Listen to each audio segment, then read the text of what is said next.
Carol Harris was sat with her feet up in the sitting room. The front door slammed shut as Greg made his presence felt. He came into the room, kissed his mum on the cheek and placed his sports bag on the floor in the corner. Have you had a good day, love? Same as usual. Except... Carol looked up from the magazine she was reading. She noticed the look on Greg's face. What have you been up to? I went to see Cleo this afternoon. Cleo? What about your studies? Oh, I can catch up, it's all right. You've had a lot of time off from college just lately. You won't get a job in journalism if you don't work hard for it. Not sure it's what I want anymore. You were all for journalism at one time. What's happened to change your mind? Well, I can change my mind, can't I? Is this because of Cleo? Look, Greg, she's too young for you and she's underage, and we all know the problems that's caused recently, don't we? Anyway, you said you'd been to see her. How is she? She's very confused. They've managed to place her with a very nice family, though. Oh, good. Carol continued to read her magazine, but periodically glanced at Greg. And what about her baby? How's he? The social services are trying to persuade her to see him, but she just doesn't want to know. Oh, Mum, she's so confused. I feel so sorry for her. Yeah, I can imagine. It reminds me of what I was going through nearly 20 years ago. Greg looked at his mother. Her last remark puzzled him somewhat. What you went through? What do you mean? Was this really the time to tell Greg the truth that Alec was not in fact his real father? Should she pounce on the moment, or would it be folly? She had to think quickly. Well, perhaps not. Oh, take no notice of me, love. I was just trying to picture myself in Cleo's position, that's all. I don't envy her, that's for certain, but I really don't think it's a good idea for you to keep in touch with her. He went red with anger at his mother's last remark. Well, if you're talking about putting yourself into her position, just bear this in mind, will you? Her mother's gone off and disowned her. Her father's been done for sexually abusing her, and so he should too. She's got no one else in her family to turn to. Oh yes, mother dear, just you put yourself in her position. How would you feel if what friend you'd got also turned his back on you and left you in the hands of a complete bunch of strangers? Eh? The sky above was cloudy. Another storm or two, thought Betty Barrett as she made her way down towards the post office. Gwen Embling's weekly ritual with the pension books had also tempted her out of the house and across to the village's centre of gossip about scandal and trivia, the post office. She and Betty met just outside the shop door. I expect our summer will come and go without us even noticing it, Gwen. If this weather keeps up, the poor farmers will have a bright time of it, won't they? I thought I felt a drop just then. Well, you knows what 'twas like when you and Bill was farming, I expect.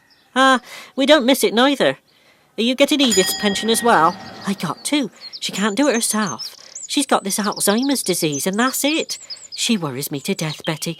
I had to struggle with her t'other morning. Do you know she was trying to climb out of her bedroom window? Good gracious me! What did you do? I hung on to her like grim death till David happened to come upstairs to see where I was. He's managed to secure the window now, so she can't get out easily again. But he's a problem too, 'cause he just won't accept that she's gone like it.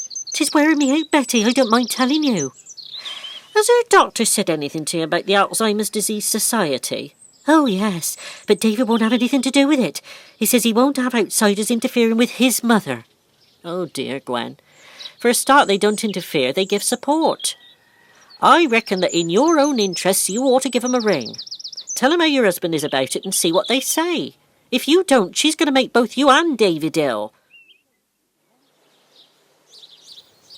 Collingbourne Tuck doesn't get across to the Boar's Head nearly as often as he used to. Certainly he's never seen there in the evening anymore. Thursday is Carthampton Gazette Day, and most of the village had ensured that Carrie Hicks reserved them a copy to see what Barry Dixon had written about them all. The old man, paper folded neatly under his arm, had made a point of hobbling his way over to the pub to treat himself to a pension day lunchtime drink and a sandwich, but in particularly to point out a mistake in the Down the Wiltshire Road article about Acrebury. Embarrassingly for Barry, he'd transposed the ages of Collingbourne and Fred Partridge. Tuck was delighted, but Fred was not. I must say you looked pretty sprightly for 90, Fred.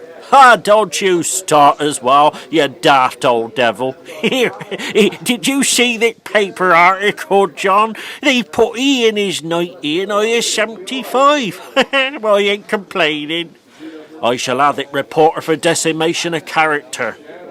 I think you'll find it's defamation of character, actually, Fred. Whatever. I shan't let this rest. You'd be a laughing stock, Fred, and you wouldn't get nothing out of it. Just laugh at it like the rest of us. Oh, Barry's written a good article about Acrebury, hasn't he? The gathered few all agreed. A tall, upright, rather sophisticated-looking gentleman entered the bar at that moment. He was wearing an expensive blue pinstriped suit. His hair was wavy, and, like his moustache, it was silver. Whenever Major Harcourt was around, certain villagers felt they should be on their best behaviour, and some felt they should scarper. Ta very much. I must be off. Got a lot to do. Ta-da! Here, what be you in such a rush about? Oh, good afternoon, Major Harcourt.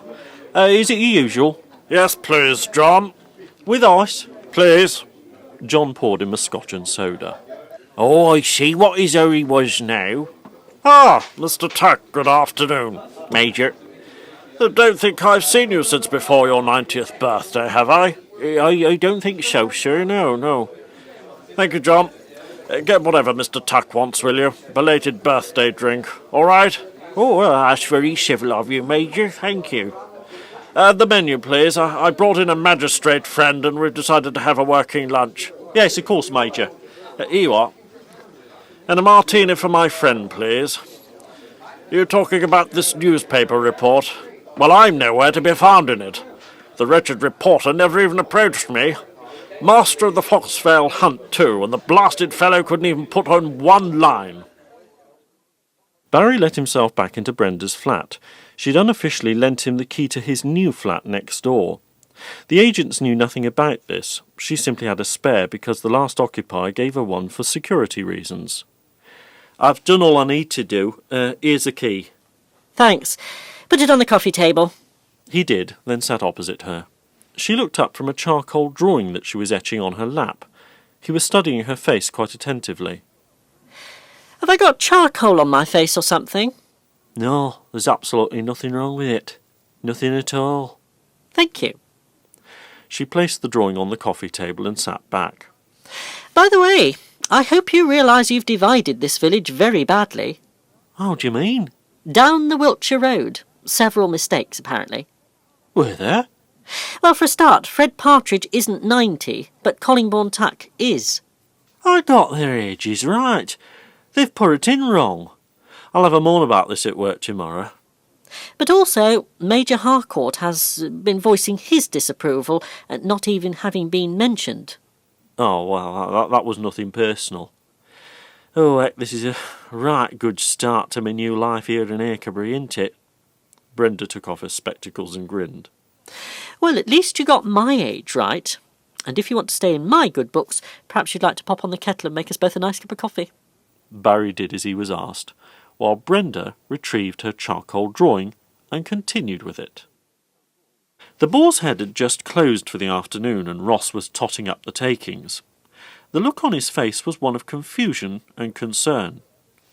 John, are you there? John came through from the dining room carrying some dirty plates and cutlery on a large tray. Did you call me, Ross? I did. None of this tallies with the till receipts, you know. Are you sure? Ross quickly added up the cash again. It's definitely out. By how much?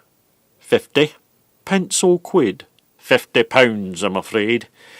How do we account for it? Where's your Uncle Edwin at this moment in time, by the way? Here, Ross, I hope you're not suggesting... I don't know what I'm suggesting, John, but just you think about it some. Eh?